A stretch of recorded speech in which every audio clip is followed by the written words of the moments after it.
dito sa Mindanao entry mga lods.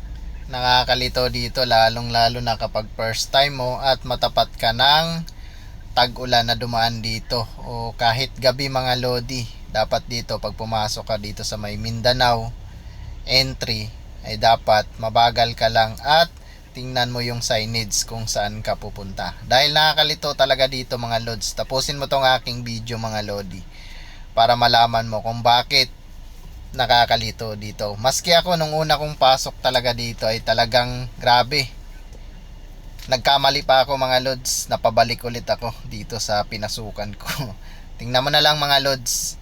Ang lagi mong babantayan dito mga lodi, yung mga signage. Makikita mo kagad yan pagpasok mo ng toll gate dito sa may Mindanao. Dapat mabagal ka lang mga lods. Mga 60 lang dapat ang takbo mo dito pag hindi mo pa masyadong kabisado. Kasi baka maligaw ka at imbis na mapalapit lalo kang mapapalayo. Una mo kagad makikita dito yung signage na yan mga lods.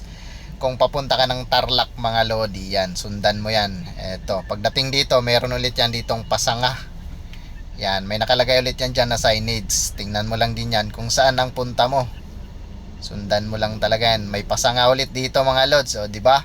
Ang daming pasanga. Dahil papunta tayo ng Balintawak, tutumbukin natin yung NLEX South Balintawak. Pagdating dito, meron ulit ditong pasanga. Ayan. Kaya talagang nakakalito mga lodi. O, diba? Akala mo yun na. Pero pagdating dito, meron ulit pasanga. O. Ayan. NLEX South Balintawak tayo mga lods. Yan, pababa dito, akala mo tapos na. Okay na, akala mo wala na ulit na wala nang nakakalito ulit pagbaba mo dito. Nagkakamali ka mga lods. Meron ulit yan paglagpas mo dyan sa tulay na yan mga lodi. Tuli ng truck ka. Ayan, meron ulit dyan pasanga. Ingat ka, dyan ako naligaw mga lodi.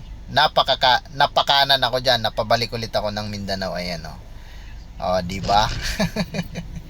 Ang daming pasanga mga lods. Ito yung tinatawag nilang Smart Connect Interchange ng NLEX. Kaya mga lods, pag napadaan ka dito, ingat at drive safe.